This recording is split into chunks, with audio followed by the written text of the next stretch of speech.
यीशु मसीह के बाबरकत और कुदरत भरे नाम में आप सबकी सलामती। आए खुदावंद के जिंदा कलाम की तरफ देखेंगे। कलाम खुदा करंथियों का दूसरा खत उसके 6वें बाब की पहली आयत मुकद्दस।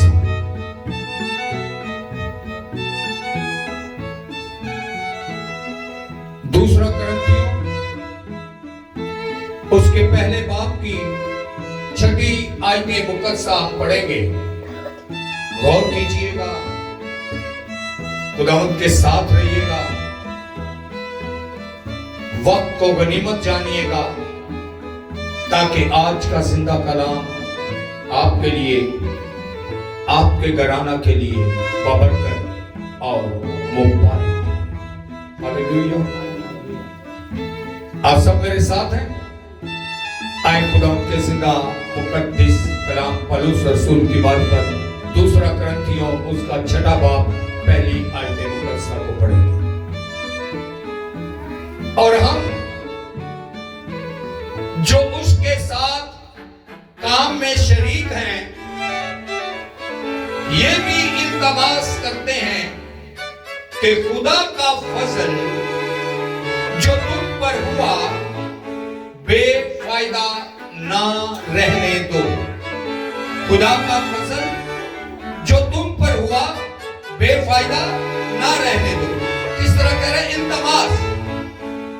तो इल्तमास किस तरह होती है? अर्ज किस तरह होती है? दुर्खास्त किस तरह की जाती है?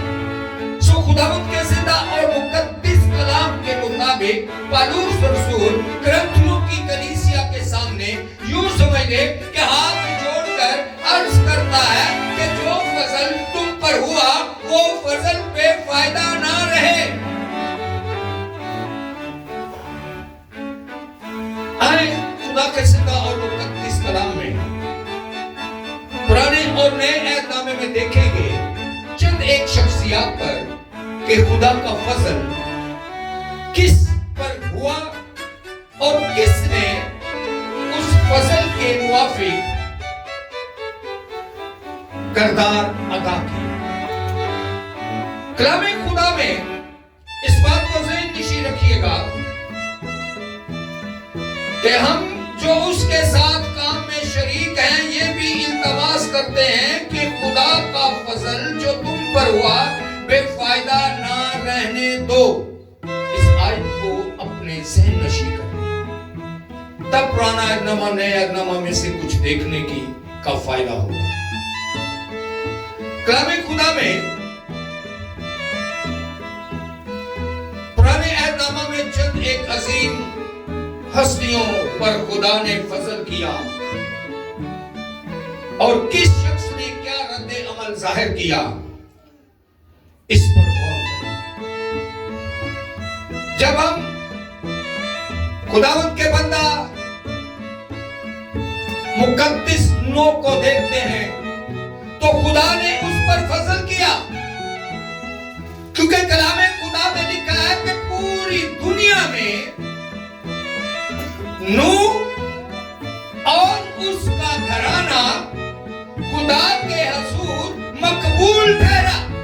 तो मकबूल ठहरने का मतलब है कि खुदा ने उस पर क्या किया? फजल किया। तो नूह ने क्या किया? नूह ने खुदा की मर्जी को अपनी जिंदगी में ही सिर्फ नहीं बल्कि अपने खानदान में भी खुदा की मर्जी को लागू किया, खुदा की मर्जी के मुताबिक काम किया। खुदा ने जब हुक्म दिया कि कश्ती बना, उन्हें आगे कि तो सूखी जमीन है। लोगों ने ये सवाल किए, लेकिन नूह ने कोई सवाल नहीं किया। नूह से सवाल किए गए कि बारिश होती नहीं है, खुश्क साली है, और इतना बड़ा पानी कहां से आएगा कि इतनी बड़ी कश्ती। लेकिन नूह ने खुदा के कलाम को मना मन कबूल किया, और जब मना मन कबूल किया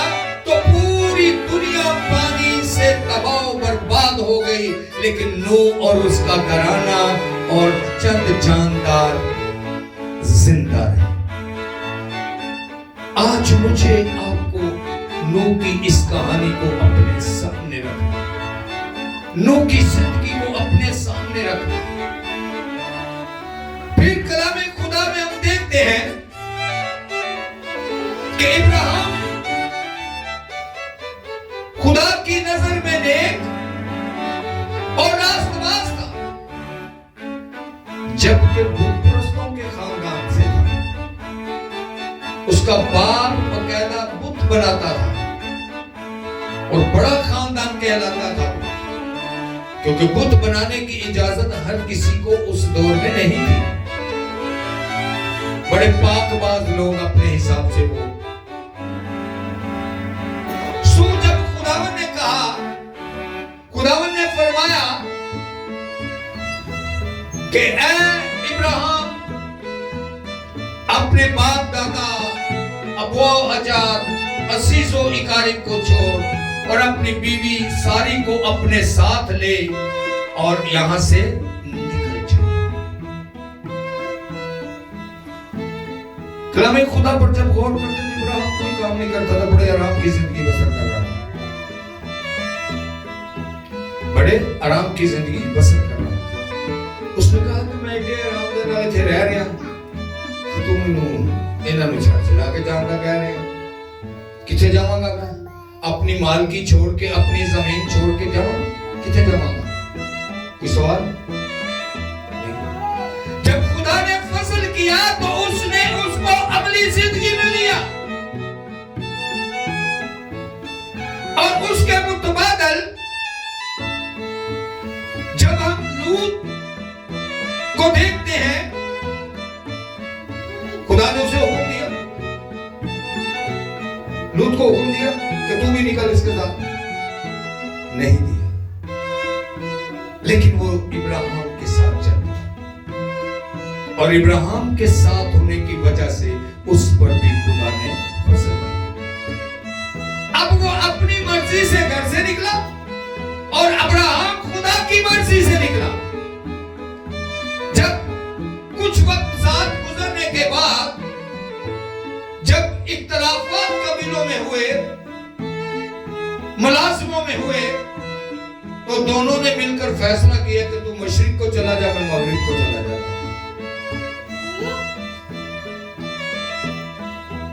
लूत को किसने कहा कि तू सदूम और अमोरा को चला?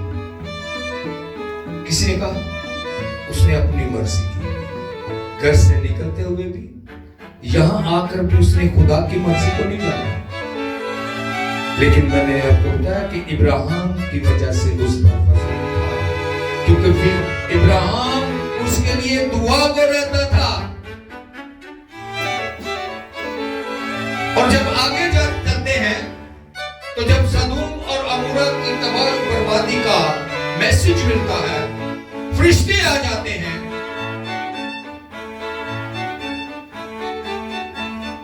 कितने लोग इस कहानी को जानते हैं या पढ़ी है बाइबल के अंदर? किस किस ने बाइबल के अंदर लूत के बारे में पढ़ा?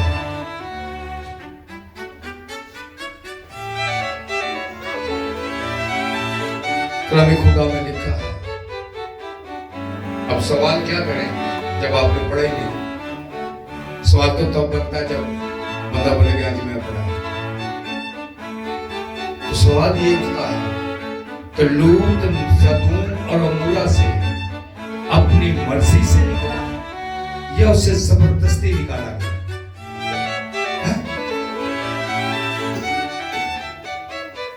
जब वो फरिश्ते आ गए तो लूत कभी ये डोलकी उठा के ऊपर रख रहा है, कभी टेबल को बांध रहा है, कभी कुछ कर रहा है। करते करते करते करते वो नहीं जाना चाहता था वहां से, उसकी फैमिली नहीं जाना चाहती थी वहां से। लूत और उसकी फैमिली की मर्जी थी कि वो यहां रहें ताकि ये शहर बच जाए, लेकिन खुदा ने हुक्म फरमा दिया। और जब वो फूटने से पहले कलामे खुदा बताता है कि फरिश्ते ने उसका हाथ पकड़ा। फरिश्ते ने क्या किया? उसका हाथ पकड़ा, क्योंकि इब्राहिम के वसीला उस पर फजल था। तो फरिश्ते ने उसका हाथ पकड़ा, उसको घर से बाहर निकाला और शहर से बाहर ले गया। जबरदस्ती उस खानदान को, और बीवी पर इतना असर था कि खुदा का हुक्म था कि पीछे मुड़कर नहीं देखना, हाँ नहीं पानी। लेकिन उसकी इतनी मोहब्बत थी सदूम और अमूरा से, इतना ख्याल था उसको सदूम और अमूरा का, कि उसने भी पीछे पलट कर देख लिया। और जब दी एंड कर देते हैं हम खुदा के कलाम के बारे में, तो फिर खुदा अपना कहता है। और कलाम खुदा में लिखा है कि वो नमक का पंबा बन गया। और फिर उसके आगे लूत की जिंदगी में बड़े अजीबो गरीब काम, लेकिन चूंकि वो अब्राहम की नस्ल से था, इसलिए उस पर फसल होता। कलामे खुदा के मुताबिक ये तो बात थी, मैंने आपके सामने यूना नबी की बात भी रखी। खुदा फसल करता है। खुदा आज भी मुझ पर, आप पर उसने फसल किया है, अपनी जान का फिदिया दिया है, ताकि मैं और आप हमेशा की जिंदगी के वारिस हैं। नए अहदनामे में एक ही चीज देखेंगे, वक्त की मुनासबत के लिहाज से, क्योंकि क्रिसमस की तैयारियों में हैं हम, एक ही हवाले पर गौर करेंगे। आए निकाले मेरे साथ लूका पहला बाब, उसकी 28वीं और 32वीं आयतें मुकद्दस। कलामे खुदा में लिखा है कि फरिश्ता मुकद्दसा मरियम के पास आया और यूं फरमाया कि सलाम तुझ पर जिस पर फजल हुआ है। क्या हुआ? फजल हुआ है। फजल हुआ है। तू रूह कुद्दस की कुदरत से हामला होगी और तेरे बेटा। इसने कहा कि ये कैसे मुमकिन? मैं तो भी गैर शादीशुदा हूं, मैं तो मर्द को नहीं जानती।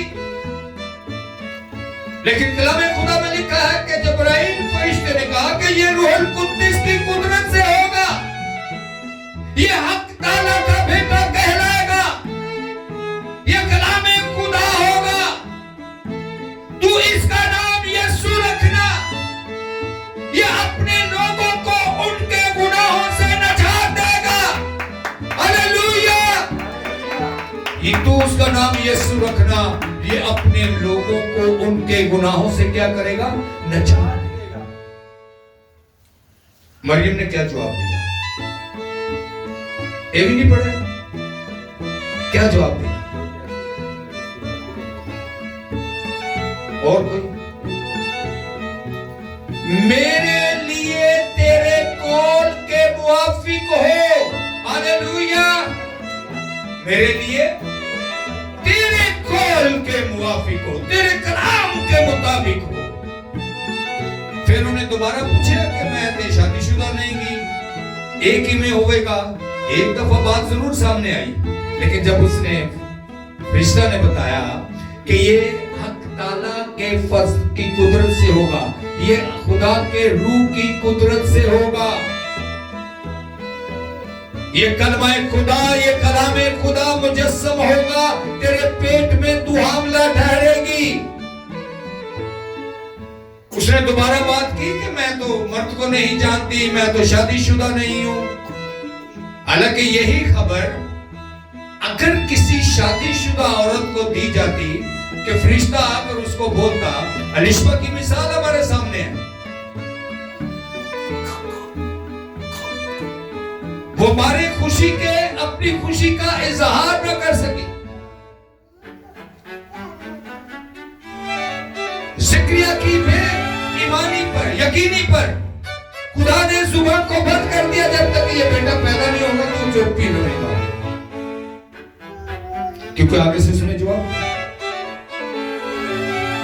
लेकिन जब मुकद्दसा मरीम की बात आती है तो सवाल का जवाब जब दिया तो जवाब यूं मिला कि ये हक ताला की कुदरत से होगा, ये पाक रूह की कुदरत से होगा। कलामे खुदा में लिखा है वो ना खून से, ना जिस्म की ख्वाहिश से, ना इंसान के इरादा से, बल्कि खुदा से पैदा हो। कलामे खुदा में लिखा है कि वो हक ताला का बेटा कहलाएगा, क्योंकि उसके मुंह से निकला हुआ कलाम मुजस्सम हुआ। खुदा के मुंह से निकला हुआ कलाम मुजस्सम हुआ। किसी शादी ब्याह के जरिया नहीं, किसी मर्द औरत के जरिया नहीं, बल्कि खुदा के फजल और पाक रूह की कुदरत से हुआ। सलाम जिस पर फजल हुआ, सलाम तुझ पर जिस पर फजल हुआ। जवाब मिलता है मैं खुदा की बंदी हूं, मेरे लिए तेरे कौल के मुवाफिक हूं। ये तो बात थी उन लोगों की कि इन पर फजल हुआ और किसने उस फजल को किस तरह अपनी जिंदगी में लिया। आज लम्हाए फिक्र मेरे लिए, आपके लिए, हम पर उसने फजल किया सलीब पर जान देकर। कुल बनी नो इंसान के लिए उसने फजल किया अपनी जान का फिदिया देकर। पौलुस रसूल, मैंने कहा कि इस आयत को ज़हन में रखिएगा कि जो फजल हम पर हुआ है वो बेफायदा ना हो। उसने फजल किया, जान का फिदिया दिया, मेरे लिए, आपके लिए गुनाहों की मुआफी को कायम किया। लेकिन हम आज अपनी अपनी जिंदगी पर गौर करें कि जो फजल उसने हम पर किया, खुदा में मरकूम है। उसने जान का फिदिया देकर हम पर फजल किया। हमारी बख्शिश हमारे अमाल से नहीं बल्कि उसके फजल से। हमारी बख्शिश हमारे अमाल से नहीं बल्कि उसके फजल से। करंथियों, दूसरा करंथियों 5वें बाब की 20वीं आयत मुकद्दसा जब हम पढ़ते हैं तो लिखा है बस हम मसीह के एलची हैं, गोया हमारे वसीला से खुदा इल्तमास करता है। जान का फिदिया भी दिया, मुआफी को कायम किया और फिर इल्तमास भी कर रहा है। फिर इल्तमास भी कर रहा है। हम मसीह की तरफ से मिन्नत करते हैं कि खुदा से मेल मलाप रखो। खुदा से क्या करो? मेल मलाप रखो। कलामे खुदा में लिखा है कि तू मुझे जानता और पहचानता है, क्या ये काफी नहीं है? क्योंकि जब जानता है, पहचानता है तो खौफ को मानता है। जब जानता, पहचानता है तो खौफ को मानता है। कलामे खुदा के मुताबिक आज मुझे आपको अपनी अपनी जिंदगियों पर गौर करने की जरूरत है। हम बहुत दफा अपनी अना की खातिर, हम बहुत दफा अपने कामों की खातिर, हम बहुत दफा अपनी मसरूफियात की खातिर खुदा की मर्जी को झुकला देते हैं। खुदा की मर्जी को क्या करते हैं? झुकला देते हैं। तो मजबूरियां, लाचारियां, जरूरतें, सहूलतें हमारी रुकावट का बाइस बनती हैं। लेकिन जो आदमी 24 घंटों में एक दफा खुदा को वक्त देने का आदी होता है,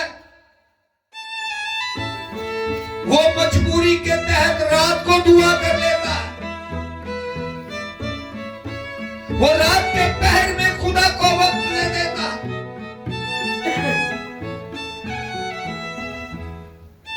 आए खुदा का वक्त खुदा को दे, ताकि जो उसने फजल आप पर, मुझ पर किया है, वो फजल बेफायदा ना हो। कलामे खुदा आज भी मुझे आपको आगाह करता है कि आए खुदावंद के जिंदा और मुकद्दस कलाम पर गौर करें। खुदा मुझे आपको, कुल बनी नौ इंसान को अबलीस के चुंगल से निकालना चाहता है। खुदा ने दुनिया से ऐसी मोहब्बत रखी कि अपना इकलौता बेटा बख्श दिया, ताकि जो कोई उस पर ईमान लाए वो हलाक ना हो, बल्कि हमेशा की जिंदगी पाए। इसलिए उसने अपना इकलौता बेटा बख्श दिया कि मैं और आप हमेशा की जिंदगी। मैंने आपके सामने लूत की बात रखी। लूत खुदा के साथ चलता था, रास्तबाज था, खामखाई फजल नहीं था। लेकिन एक खामी शुरू दिन से पाई गई कि वो अपनी मर्जी को तरजीह देता है।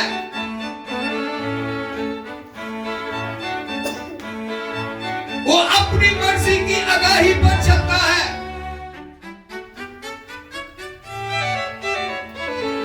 सदूम अमूरा से भी उसके निकलने की मर्जी नहीं थी। जबरदस्ती फरिश्तों ने वहां से निकाला। जब इलाके तकसीम होने की बात आई तो उसने अपनी मर्जी से हरियाली के इलाके को तरजीह दी। दिल दिमाग सोच गया उसका। इब्राहिम ने सब्र और तहम्मुल किया, खुदा पर यकीन रखा और रेगिस्तानी और पहाड़ी इलाके को उसने अपनी कवरेज में लिया। खुदा ने बरकतें किसको दी? इब्राहिम को, लूत को। इब्राहिम, क्या इब्राहिम को नहीं पता था कि गर्मियां होंगी तो तत्ती रेत साडे उत्ते पवेगी, सर्दियां होंगी तो जमीन इतनी ठंडी होगी कि सारा दिन गर्म ही नहीं होगी, पहाड़ियां चढ़नियां पैणगियां, उतरनियां पैणगियां। लेकिन उसने किसी मुश्किल को सामने नहीं रखा, खुदा की मर्जी को तरजीह दी और खुदा पर यकीन रखा। आज हम लूत का करतब हमारी जिंदगियों में पाया जाता है। हम रास्तबाजी अपनाते हैं लेकिन अपनी मर्जी करते हैं। हम दुआ करते हैं लेकिन अपनी मर्जी से चलते हैं। हम कलाम पढ़ते हैं लेकिन अपनी मर्जी को पूरा करते हैं। सो खुदाया आज के जिंदा कलाम की तवस्सुत से इल्तिमास अर्ज करता हूं आपसे, खुदा के कलाम के वसीला जिस तरह पौलुस रसूल कुरिन्थियों की कलीसिया से इल्तिमास करता है, आज मैं खाकसार आपसे इल्तिमास करता हूं कि खुदा के कलाम को जाने, खुदा की मर्जी को जाने, खुदा की मर्जी को जिंदगी में पूरा करें, खुदा के कलाम को अमली जामा पहनाए, अपनी जरूरतों, अपनी सहूलतों और अपने ख्यालों, अपनी मर्जी को पूरा ना करें, खुदा पर छोड़े। खुदा कभी भी आपको भूखा नहीं सोने देगा, खुदा कभी भी आपको बेरोजगार नहीं रखेगा, खुदा कभी भी आपके रुपए पैसे में बेबरकती नहीं रखेगा। कलामे खुदा में लिखा है कि मैं तुझे बरकत दूंगा,